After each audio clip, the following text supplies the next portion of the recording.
நெடும் பயணம். சந்தனம் மணக்கும் ஜவ்வாதும் சிறக்கும் எங்கள் ஜவ்வாது மலையே. சந்தனம் மணக்கும் ஜவ்வாதும் சிறக்கும் எங்கள் ஜவ்வாது மலையே. அதன் எழிலுக்கு ஈடிணை இல்லையே. அதை வந்தனம் செய்து பாட்டுக்கள் பாடி வணங்கி நிற்போம் அதையே. எங்கள் உயிருக்கு அம்மலை விதையே. எங்கள் உயிருக்கு அம்மலை விதையே. வண்ணச்சிறுமயில் வாகனத்திங்குயில் கொஞ்சி குழாவிடும் சோலை. அது பூமிக்கு புகழ் தரும் மாலை. அங்கு என்ன தொலையத குறவரும் மரவரும் தோல் தட்டி எடுப்பார் வேலை. அது வீரத்தின் வரவேற்பு ஓலை. வீரத்தின் வரவேற்பு ஓலை. சந்தனம் மணக்கும் ஜவ்வாதும் சீரக்கும் எங்கள் ஜவ்வாது மலையே. அதன் எழிலுக்கு ஈடிணை இல்லையே. அதை வந்தனம் செய்து வாழ்த்துக்கள் பாடி வணங்கி நிற்போம் அதையே. எங்கள் உயிருக்கு அம்மலை விதையே.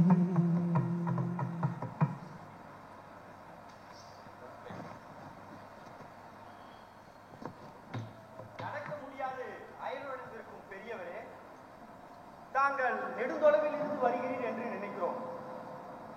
எங்கு செல்லவிருக்கிறீரோ அறியோம். களைப்பாக உள்ள தாங்கள் உன் மக்களோடு சற்று இங்கே இளைப்பாரி விட்டு போகலாமே.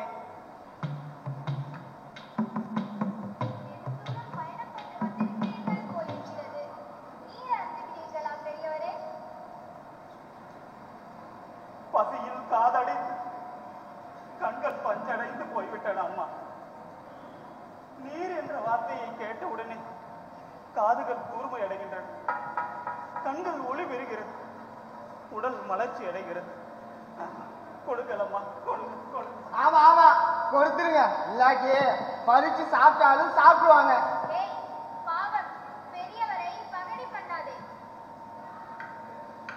இளமை வேற என்னத்தைய மாறி விடுங்க, பாவம் இளையன்தானே.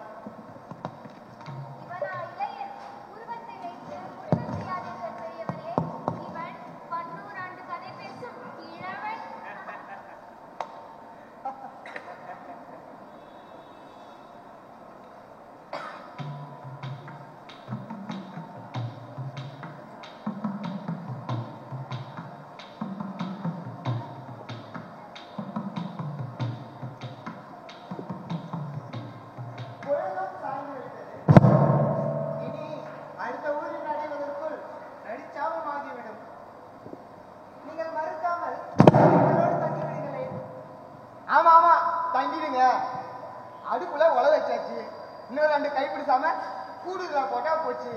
எங்க சவ்வாது மலை சாம சோற்றுக்கு இணை இந்த உலகத்திலேயே வேற எதுவும் இருக்க முடியாது. அதன் வாசனை கண்ணை மலர வைக்கும், அதன் நிறம் நாவில் எச்சில் உற வைக்கும், அதன் சுவை. அப்பப்பா, நீங்கள் ஒரு முறை எங்க சவ்வாது மலை சாம சோற்றினை சாப்பிட்டு விட்டால் நாங்களும் உங்களுடனேயே வருகிறோம் என்று வந்து விடுவீர்கள்.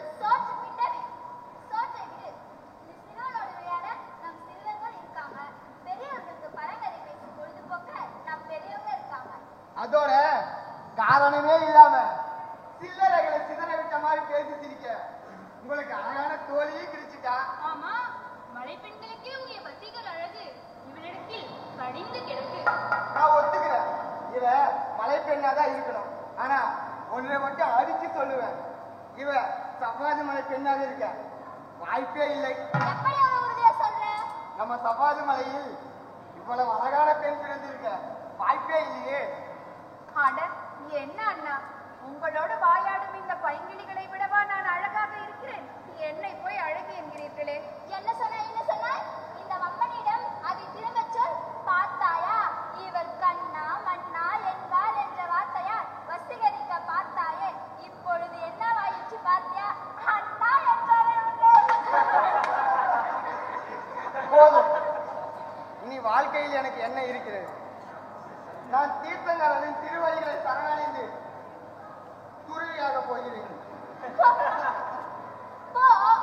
ஆனால் அதற்கு முன்னால் வாசனையால் வயிற்றில் இருப்பிடும் சவ்வாது மலை சாம சோற்றினை 4 கவலம் விழுங்கி விட்டு போ. 4 கவலம் போதாது அவளுக்கு, 4 களைய வேணும்.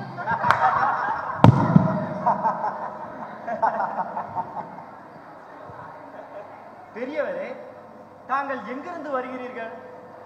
அழகும் அறிவும் மிக்க குழந்தைகளை அழைத்துக் கொண்டு எங்கு பயணப்பட போகிறீர்கள்? நாங்கள் பரம்பு மலைமகளின் புதல்வர்கள். பாரி பாரி என்று புலவர்கள் பாடுகிறார்கள். இந்த உலகத்தை புறப்பதற்கு மாரியும் இருக்கிறது என்று கபில புலவனால் பாடப்பட்ட பாரியின் குடிகள் நாங்கள். அடடா, பாரியின் குடிகளா? மகிழ்ச்சி. கேள்விப்பட்டிருக்கிறோம் முல்லைக்கு தேர் கொடுத்த பாரியை பற்றி. சரி, பாரி நலந்தானே? பாரியின் பரம்பு மலையும் நலந்தானே? முடிகழு வேந்தர் மூவரும் கூடி பரம்பு மலையை முற்றுகையிட்டு வெகு நாட்கள் ஆகிவிட்டது. அயர்வடையவில்லை பாரி. ஆயினும் முடிவு தெரிந்ததுதானே. சதைகிழிக்கும் வல்லூரினை கோழி குஞ்சு எத்தனை நாளைக்கு தான் எதிர்த்து நிற்க முடியும்? மழையாள இழந்த நான் என் அருமை குழந்தைகளின் உயிரை பாதுகாக்கவே அவர்களை கொடு வழியில் அழைத்துக் கொண்டு பயணப்படுகிறேன். எங்கே போகிறீர்கள் பெரியவரே? மூவேந்தரின் வஞ்சக நிழல் படியாத நிலம் ஒன்று இருக்குமாவென் தேடி போகிறோம். அடடா, சொந்த மண்ணை விட்டு பஞ்சம் பிழைக்க போகும் எங்களின் நிலைமைதான் உங்களுக்கு. பாவம் நீங்கள். போர் நடக்கிறதா உங்கள் நாட்டில்? ஆம், வாரணத்தின் நெடிய தூண்கள் போன்ற கால்களுக்கு இடையில் சிக்கிக் கொண்ட சிட்டுக்குருவியை போல சிட்டு கிக்கி கிடக்கிறது எமது பரம்பு. ஆனாலும் என்ன, சிட்டுக்குருவிக்கும் அழகு இருக்கிறது, எதற்கு தாக்க? பூமேகம் சூழ்ந்துள்ள பங்கு மலையும் சொந்த குடில் குணமிட்டு வந்திருப்பீர்கள், அப்படித்தானே? சொந்த உடைமைகள் பலவற்றை அப்படியே விட்டு வந்திருப்பீர்கள், அப்படித்தானே? சொந்த பொருளை மட்டுமா விட்டு வந்திருக்கார் இவர்? சொந்த மனதையும் அல்லவா விட்டு வந்திருக்கிறார் இவர், உண்மைதானே? ஜவ்வாது மலை பெண்கள் முகம் பார்த்து குறி சொல்வதில் கைகாரிகள் என கேள்வியுற்றிருக்கிறேன். இப்போதுதான் நேரில் பார்க்கிறேன். அப்படி என்றால் என் வாக்கு பிழையாகவில்லை என்று சொல். அது சரி, மனதை நான் அங்கே விட்டு வந்திருப்பேன் எப்படி சொல்லுகிறாய்? பருமலை என்று சொல் உன் உதட்டில் தவழ்ந்தாலும் உன் செவியில் புரண்டாலும் அந்திவான இளஞ்சிவப்பு உன் அகத்தில் பூத்து முகத்தில் மலர்தை நாங்கள் கண்டோம். உன் உள்ளம் கவர்ந்த அந்த கல்வன் யாகவி எப்படி இருப்பான் அவன்? அழகி. இவனது உள்ளத்தை கவர்ந்த அவனும் அழகனாகத்தான் இருக்க வேண்டும். எங்கே சந்தித்தாய் அவனை? என்ன பேசினான் அவன் முதலில்? இருங்களடி, விழிகளால் இளைஞர் இதயம் துளைக்கும் பெண்களே, உங்கள் வினாக்களால் மான்விழி இவளை துளைக்காதே. தன் இனிய காதல் அனுபவத்தை அவள் சொல்ல மாட்டேன் என்றா சொல்கிறாள்? இருங்களடி, கமுகம் பாராட்ட எங்களிடம் ஆகாதடி. உங்கள் கமுக காதல் நிகழ்வினை பரம்பு மலையில் வேக மர பார்க்கவில்லையா? நெடியும் உங்கள் காணவில்லையா? மலை கடந்து போன வெங்குருக்குகளுக்கு தெரியாத காதல் கதை என்ற ஒன்று உண்டா? அவையெல்லாம் காணாத கதையை எங்களிடம் சொல்ல போகிறாள், சொல்லடி. சொல்கிறேன் சொல்லிவிடுகிறேன். அப்படி வா வழியே.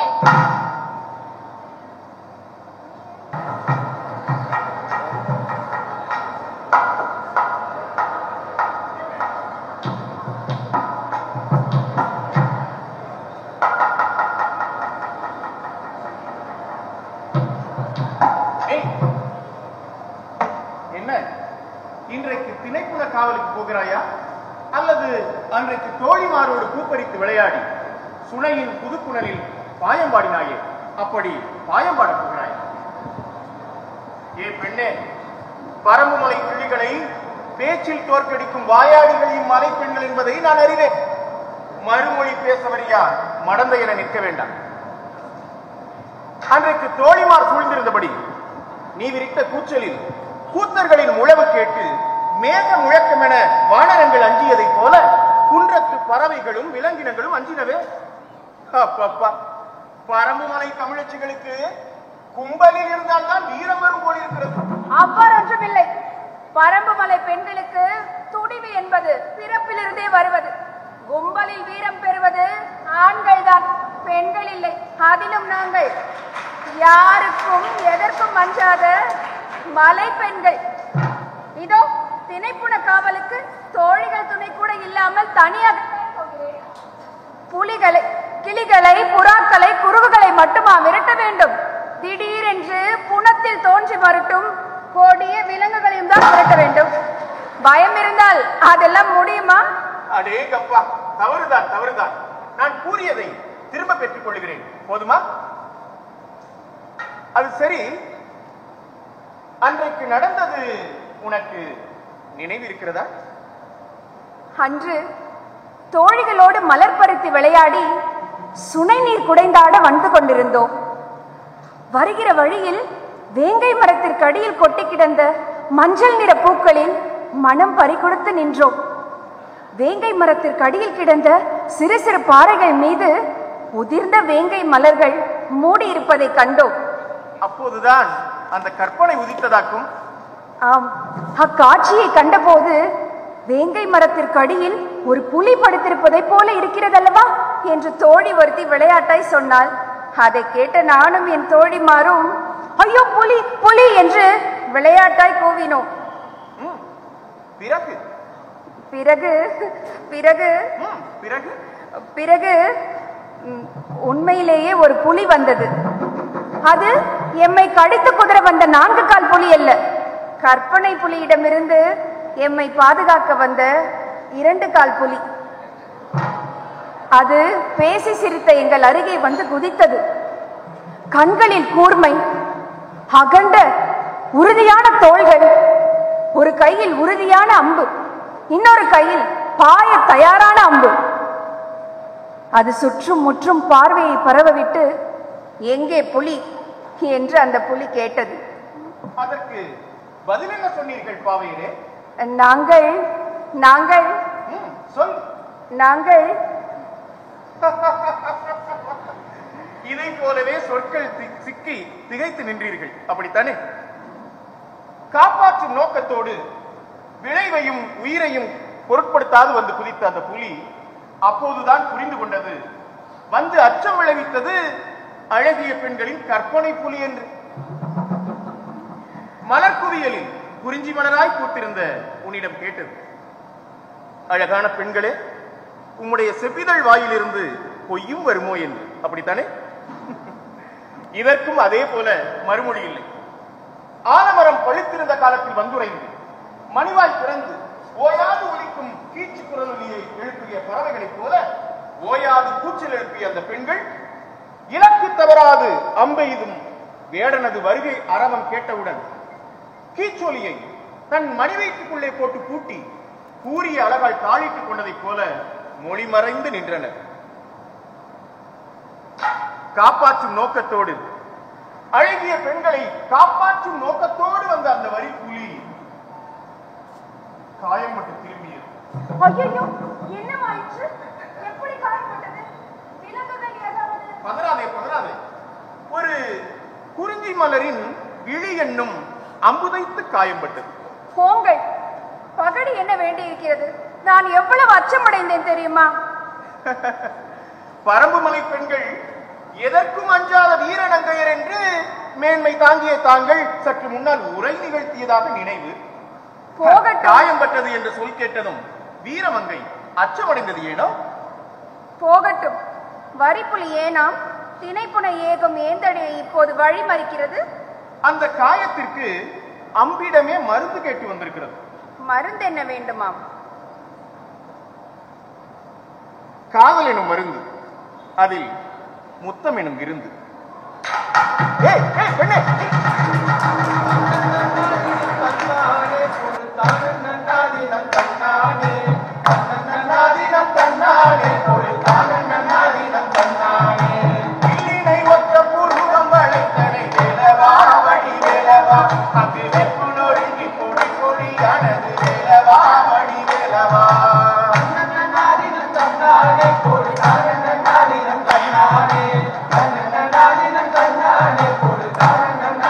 பெண்ணே, சொல்லினை தேடி குடை குறைப்பார்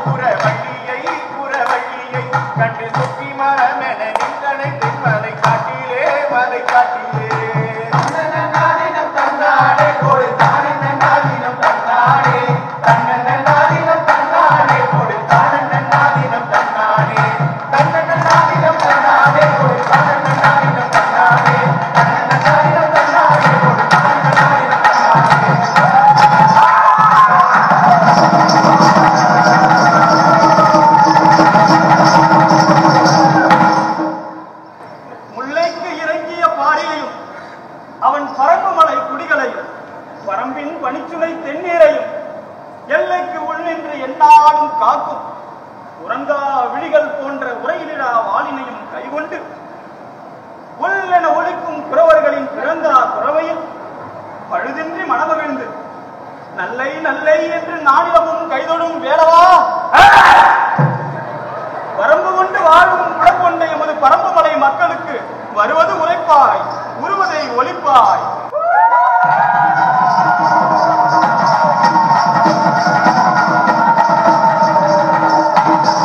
அப்பா பரம்புமலை பைங்கிளைகள் பசியே நிறம் மாறி சிவந்த நிறம் கொண்டு சிறகுகள் முதிர்தையோ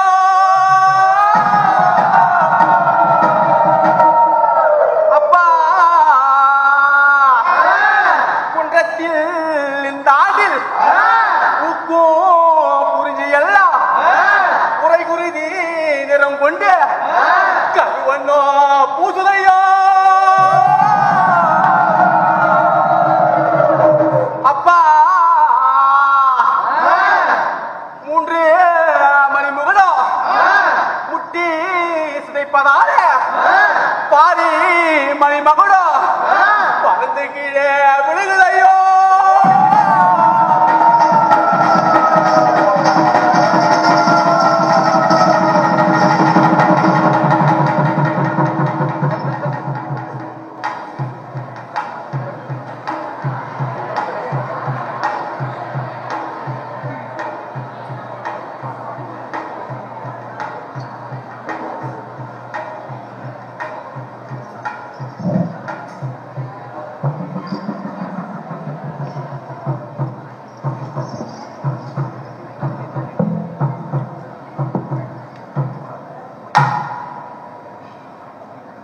வேலன் உரைத்ததன் உட்பொருள் புரிகிறதா? பரம்புமலை ஆபத்தை எதிர்நோக்கி இருக்கிறது. வஞ்சக மூவேந்தர் வலைவிரித்து காத்திருக்கிறார்கள். புதிர் போட வேண்டாம் முதுவரே, விளக்கமாய் சொல்லுங்கள். பரம்புமலை செல்வமாம் அங்கவை சங்கவையை பரிசம் போட்டு தரும்படி பாரி மன்னனிடம் கோரி பெண் கேட்டு ஓலை அனுப்பி உள்ளனர் மூவேந்தர். மகளிரோ இருவர் மூவர் கேட்கின்றனர்களா? பிறகு கொளற்குறி மரபினோருக்கு கொடைக்குறி மரபினர் கொடுப்பு கொள்வது சமவெளி மக்கள் வழக்கம். கொடுப்பதற்கும் கொள்வதற்கும் பெண் என்ன பலாக்காயா ஐயா? கேளப்பா, பொய்யும் வழுவும் காதலில் புகுந்த பிறகு ஐயர் இயற்றியதே கரணம் எனும் திருமணம். பொய்யின் நுனி கூட புக முடியாத பரம்புமலை மக்கள் திருமணம் என்னும் நாகரிகத்திற்குள் இன்னும் புகவில்லையே. மனமொத்த காதலர் இருவர் உள்ளம் புணருதலும் உடலால் புணருதலும் எம் தொல்குடி மரபில் ஏற்றுக்கொள்ளப்பட்ட ஒன்று. அதுவே அறமும் ஆகும் என்பர் எமது புலவர்களும் பாணர்களும். நன்றாக கேட்டுக்கொள்ளுங்கள். உடலுறு புணர்ச்சியும் உள்ளமுறு புணர்ச்சியும் நம் தொல்குடி மரபில் ஏற்றுக்கொள்ளப்பட்ட அறம். அறக்கடமையை நிறைவேற்ற யாரும் தயங்க வேண்டியதில்லை. வளவளவென்று பேச வேண்டாம். முடிகேடு வேந்தர் மூவருக்கும் பதில் என்ன சொன்னான் என் பாரி தலைவர். இது தன் தனி ஒருவனுடைய குடும்ப விடயம் என்று அவன் கருதவில்லை. மலை மக்கள் பண்பாடு குறித்தது இதுவென கருதினான். 300 ஊர் தலைவர்களையும் அழைத்து ஆலோசித்தான். கூட்டத்தில் நானும் கலந்து கொண்டேன். உரிவனெடுத்து பாரி மகளிரை காதலிக்கும் வாய்ப்பு இன்னும் உன்னிடம் இருந்து பறிக்கப்படவில்லை. போதுமா? மகன் மறுத்தான் என் தலைவன், அப்படித்தானே? முடிவு அதுதான். ஆனால் முடிவை வந்தடைந்த காரணிகளை குடிகளிடம் நான் விளக்க கடமைப்பட்டுள்ளேன். பொறுமையற்ற இளையோர் புறப்பட்டு செல்லலாம். குடமேகு பாவையரை காவல் காக்க. முதுவரே, முடிவு தெரிந்தமையால் நிம்மதி அடைந்து அசைவற்று அமர்ந்திருக்கிறார்கள். இல்லையே பாவம், நீர் ஒன்றும் அவர்களை பகடி செய்ய வேண்டாம். நீர் சொல்ல வந்ததை சொல்லும். தங்கள் இல்லான் யார் என்று முடிவு செய்ய வேண்டியது அங்கவையும் சங்கவையும் தான். அதுவே தொல்குடி வழமை. அது வேறு. மலை மக்கள் மனவாழ்வில் அந்நியர் வந்து கலப்பதை ஏற்றுக்கொள்ள முடியாது என்று சொன்னார் ஒரு ஊர் தலைவர். பண்பாடு சிதைவதை பார்த்து கொண்டிருக்க முடியாது என பாய்ந்தார் மற்றொருவர். மகன் மறுத்த காரணத்தால் மூவேந்தர் சினம் கொள்வர், எனினும் எதிர்கொள்வோம் என்றார் வேறொருவர். நீர் என்ன சொன்னீர் நம் சிற்றூரின் சார்பில்? வாயை மூடிக்கொண்டிருந்தீரா? வாய் திறக்கின்றிருப்பார் நம் சிற்றூர் தலைவர். சொற்கள் வாயிலிட்ட வெற்றியில் வசமாக கேளுக்கும். வாய் திறந்து பேசுவதற்கு முன் வள்ளல் பாரி நடத்திய கூட்டமும் நல்விதமாய் முடிந்திருக்கும். அப்படிதானே? மூவேந்தர் படையெடுத்தால் எம் சிற்றூர் இளைஞர்கள் படையின் முன்வரிசையில் இருப்பார்கள் என்று சொன்னேன். உம்மை போன்ற வாய்ப்பந்தல்காரர்களை மனதில் வைக்காமல்.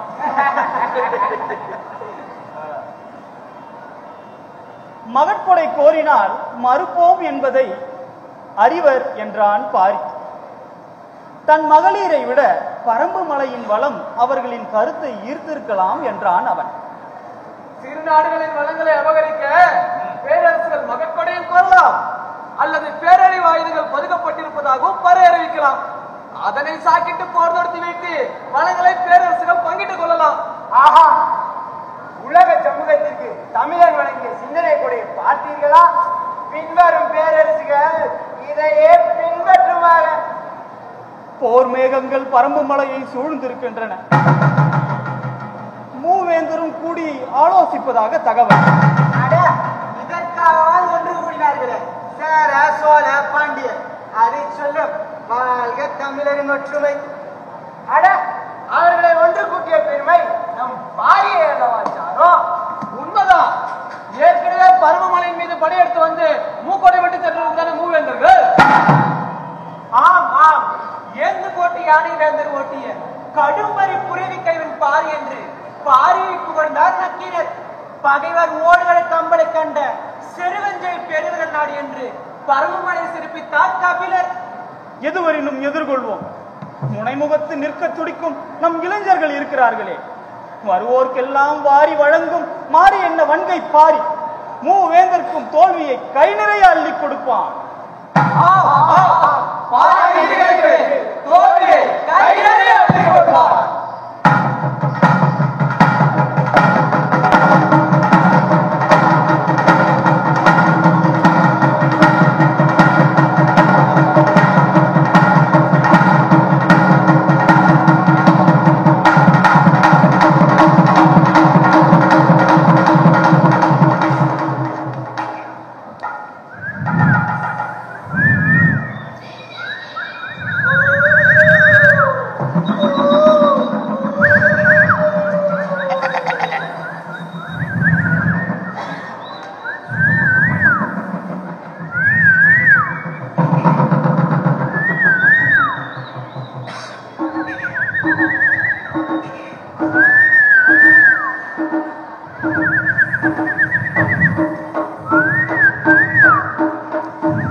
தலைவன் சொன்னதை கேட்டாய் அல்லவா?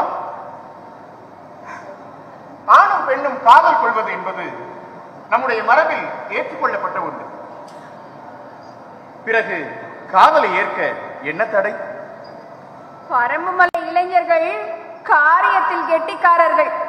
அதிலும் தலைவன் பேச்சில் தனக்கு தேவையானதற்கு மட்டும் அழுத்தம் கொடுத்து விவரிக்க தெரிந்த புத்திசாலிகள்.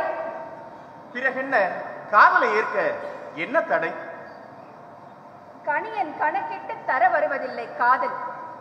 காதல் என்பது ஊழின் விந்தை என்பதை நம்புகிறவர்கள் நாம். புலியிடமிருந்து எம்மை காப்பாற்ற வந்திணைந்தவரிடம் அன்றைக்கே என் மனதை, காதலை, வாழ்க்கையை பகிர்ந்து கொள்ள நான் முடிவு செய்துவிட்டேன்.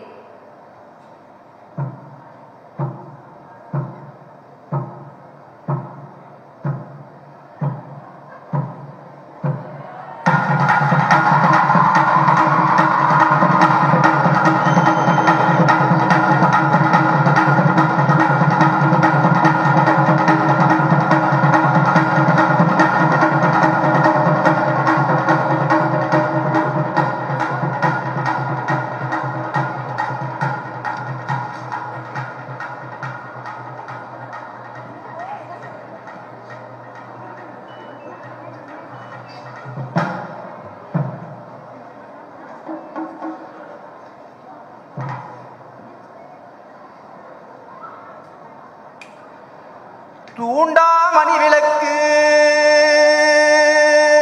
தூண்டாமணி விளக்கு தூணோரோ நின்னெறியும் தூசிப்பட்டா மங்காது எங்கே துயரம் பட்டா மங்கிவிடும் எங்க துயரம் பட்டா மங்கிவிடும் காண்டாமணி விளக்கு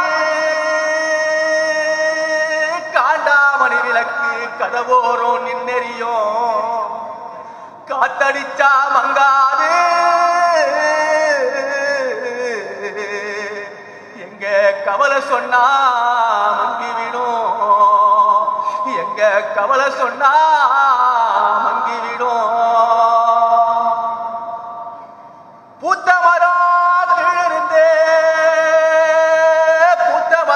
கீழிருந்து எங்க பொன்பாட்ட சொல்லிவிட்டா பூத்த மரமெல்லாம் ஐயோ பூமாரி போயிடுமே காய்ச்ச மரம் கீழிருந்து எங்க கவலை எல்லாம் சொல்லிவிட்டா காய்ச்ச மரமெல்லாம் காய்மாறி போயிடுமே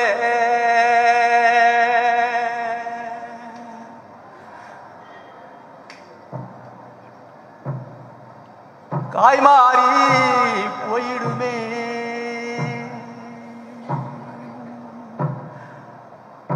மஞ்சி மலையாளம் மாபடரும் குத்தாலும் மாபடந்து என்ன செய்ய என் மனத்தைவோ இல்லாமே என் மனத்தைவோ இல்லாமே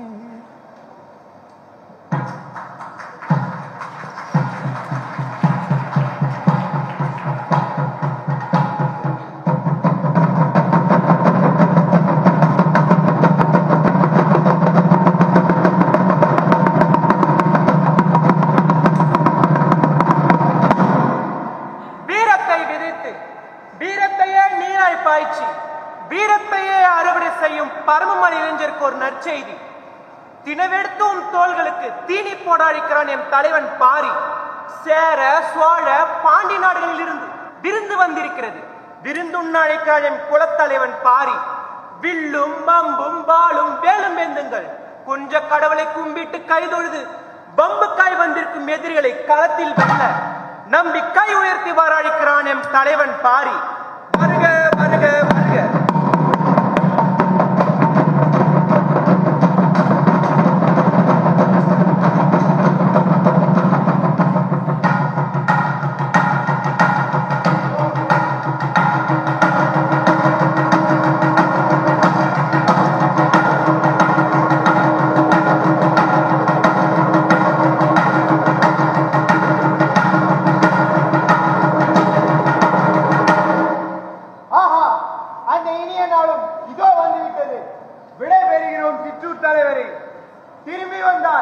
வெற்றி என்றறிக, வராவிடில் என் தாயகத்திற்காக தியாகம் செய்தோம் உயிரை என்றுணர்க.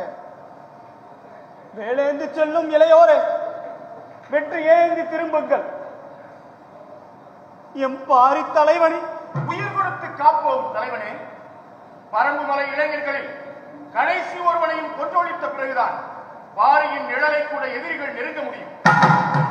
பாரியின் அழிவுக்கு பிறகு உயிர் வாழும் ஈனச் செயலை பரம்புமலை இளைஞர்கள் நாங்கள் ஒருபோதும் செய்ய போவதில்லை. நம்புங்கள். ஆஹா, மகிழ்ச்சி மகிழ்ச்சி. வெற்றி ஈட்டி திரும்புங்கள்.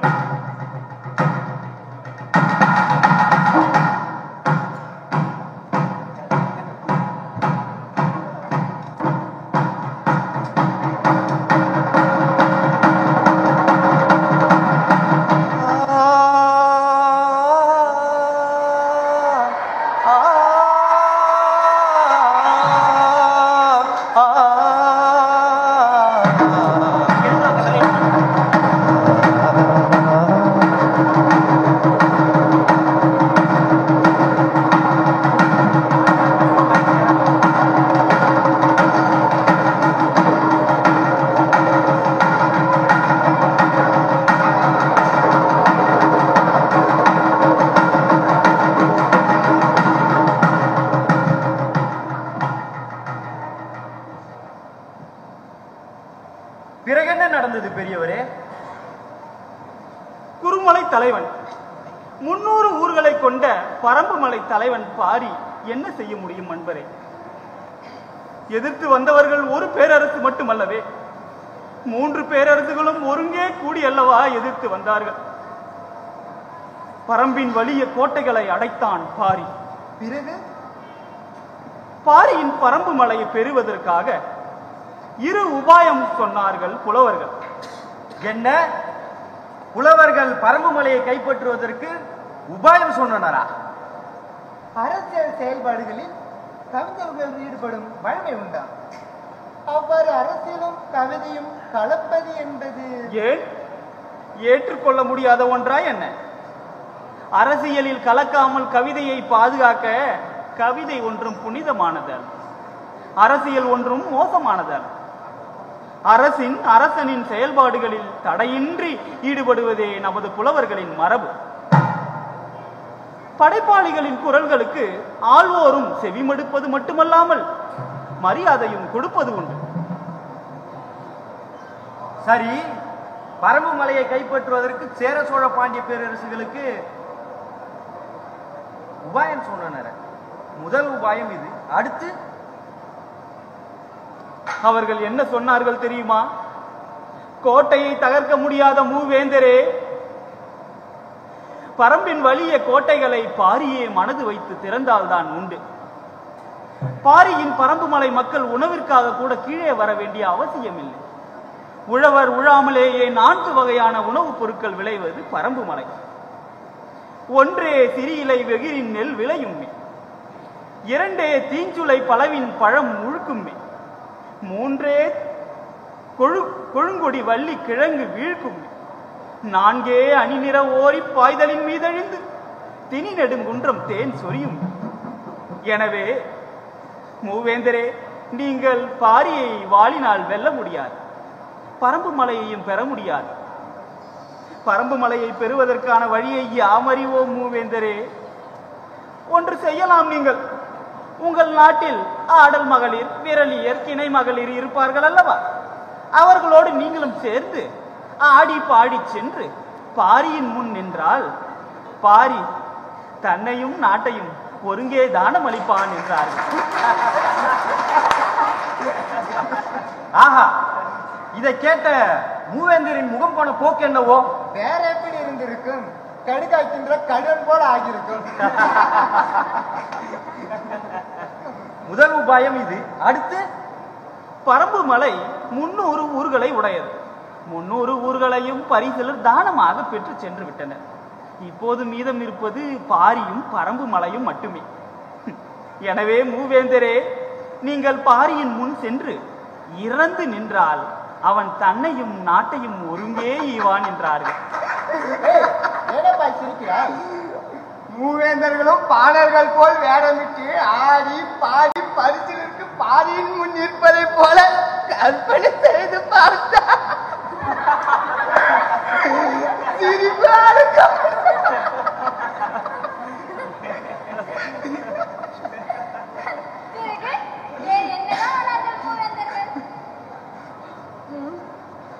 பரம்பு மலை என்னவாயிற்று என்று நீ கேட்டிருக்க வேண்டும். முடிவு தெரிந்ததுதானே? நடக்கப் போவது வாழ்வா சாவா என்ற இறுதிப் போர் என்பதை உணர்ந்திருந்தான் பாரி. இறுதிப் போருக்கு திட்டமிட்ட பாரி முதியவர்களையும் பெண்களையும் குழந்தைகளையும் கோட்டையை விட்டு பாதுகாப்பாக வெளியேறச் சொன்னார். நாங்கள் வெளியேறினோம். போரில் நாங்களும் ஆயுதமேந்தி போராடுவோம் என பாரியை நீங்கள் வற்புறுத்தவில்லையா? கோரிக்கை வைத்தோம். பாரி நிராகரித்தார். பெண்களையும் சிறுவர்களையும் போரில் ஈடுபடுத்தி போர் மரபை மீற தன்னால் இயலாது என்றார்.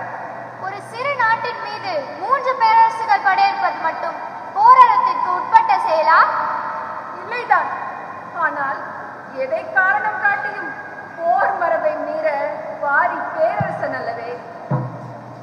ஆனாலும் வருங்கால தமிழ் சமூகம் தாயகத்தை மீட்க காக்க இந்த மரபை மீறும் என்றே எனக்கு தோன்றுகிறது. போகட்டும்.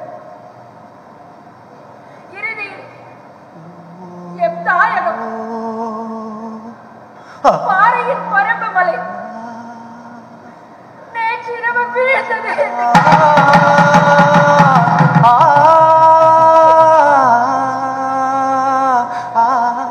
பாறை வீர மரணம் அடைந்த செய்தி கிடைத்தது.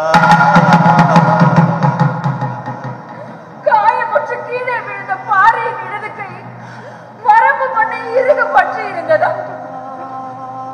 மரணத்தின் பின்பு கூட பரம்பின் மண்ணை பற்றி இருந்தார் பாறை என்று வானரும் விரலியரும் கூத்தரும் கண்ணீர் வடித்து பாடினரா?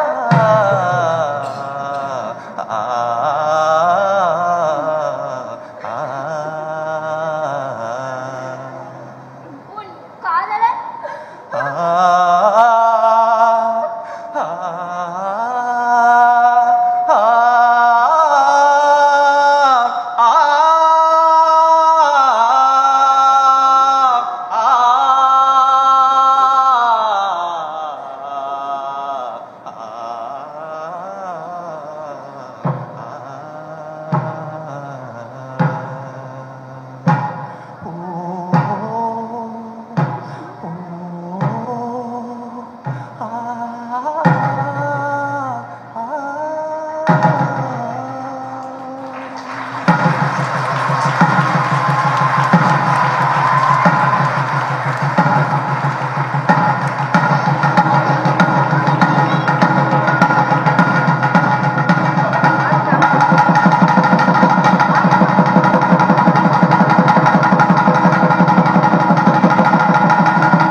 களம் இலக்கிய அமைப்பினுடைய தமிழ் அடையாள பண்பாட்டு திருவிழாவில் என்னுடைய குழுவினருக்கு இந்த நாடகத்தை நடத்த வாய்ப்பு தந்தமைக்காக ஏற்பாட்டாளர்கள், இந்த அரங்கத்தை அலங்கரித்துக் கொண்டிருக்கக்கூடிய இந்திய ஆட்சி பணியை சார்ந்த அதில் சாதனை படைத்த சாதனையாளர்கள், பார்வையாளர்கள், உங்கள் அனைவருக்கும் என்னுடைய குழுவினுடைய சார்பிலே மனமார்ந்த நன்றிகளை காணிக்கையாக்குகிறோம்.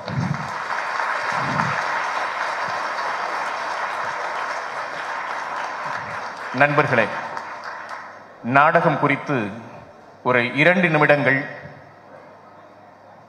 எனக்கு நீங்கள் தர வேண்டும். பாரியினுடைய பரம்பு மலை மக்கள் மூவேந்தர்களினுடைய முற்றுகையின் போது இறங்கி வருகிறார்கள். போர் மரபை மீற தன்னால் இயலாது என்றும் குழந்தைகளையும் பெண்களையும் முதியவர்களையும் மலையை விட்டு போகுமாறு சொல்லுகிறான் பாரி.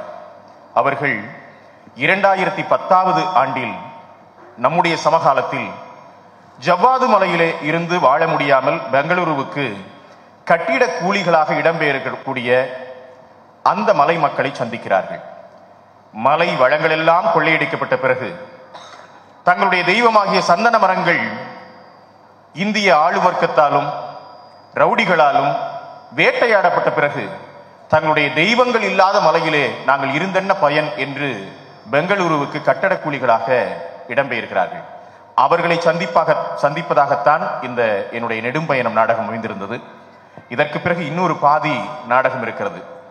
ஜவ்வாது மலை மக்கள் தாங்கள் மலையை விட்டு இறங்கிய கதையை சொல்லுவதாக அந்த பகுதி அமையும். இது தேசிய நாடகப்பள்ளி national school of drama Delhi நடத்திய ஸ்கிரிப்ட் ரைட்டிங் ஒர்க் ஷாப் நாடக பணுவல் எழுதுவதற்கான பயிற்சி பட்டறையில் உருவாகி சிறந்த 3 நாடகங்களில் ஒன்றாக தேர்ந்தெடுக்கப்பட்ட பெருமை உடையது இந்த நெடும்பயணம் நாடகம்.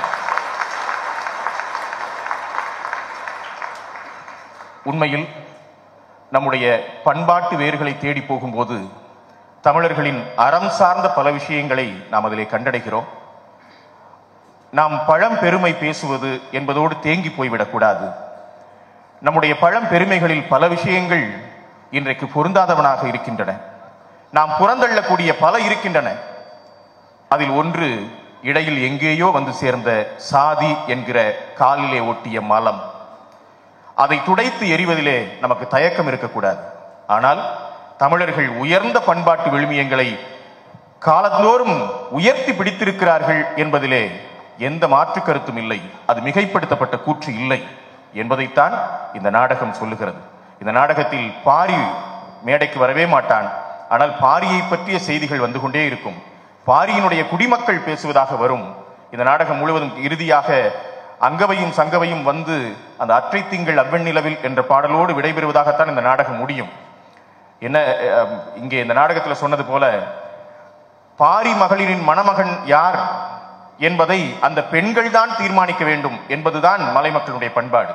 ஆனால் ஒரு வரலாற்று முரணை பாருங்கள், வாழ்க்கை முரணை பாருங்கள். பாரியினுடைய அழிவுக்கு பிறகு பாரி மகளிர் என்று புறநானூற்றில் சொல்லப்பட்ட, பிற்காலத்தில் அங்கவை சங்கவை என்று பெயர் தரப்பட்ட அந்த 2 பெண்களையும் அழைத்துக் கொண்டு பாரியினுடைய நண்பர் கபிலர் சமவெளி பகுதிக்கு வருகிறார். எதற்கு, எங்கே போகிறீர்கள் கபிலரே என்று கேட்கிற போது சொல்லுகிறார், இந்த என்னுடைய நண்பருடைய குழந்தைகளுக்கு வரன் பார்த்து மாப்பிள்ளை பார்த்து திருமணம் செய்து வைக்கப் போகிறேன் என்கிறார். எந்த ஏற்பாட்டு திருமணத்தை பாரி எதிர்த்தானோ அதே ஏற்பாட்டு திருமணத்தை அவனுடைய பிள்ளைகளுக்கு நடத்தி வைக்க கபிலர் போகிறாரே என்கிற வாழ்க்கை முரணை சொல்லுவதாக இந்த நாடகம் முடியும். உலகமெங்கும் புலம்பெயர்தலின் வலி அலாதியானது. தமிழர்கள் காலந்தோறும் வரலாற்று பக்கங்கள் எங்கும் புலம்பெயர்ந்த வலியை சுமந்து கொண்டே இருக்கிறார்கள். அண்மை காலத்திலும் தமிழர்களினுடைய இதயங்களிலே உள்ளங்களிலே பட்ட புலம்பெயரும் வலியும் வேதனையும் மிகவும் கூர்மையானது. அந்த வலியினை சிறிதளவாவது இங்கே எடுத்து வைக்க வேண்டும் என்று விரும்பித்தான் இந்த நாடகத்தை எழுதினேன். இந்த நாடகத்தை தமிழ்நாட்டினுடைய பல பகுதிகளில் 25 இடங்களுக்கு மேல இந்த நாடகத்தை நிகழ்த்தி இருக்கிறோம்.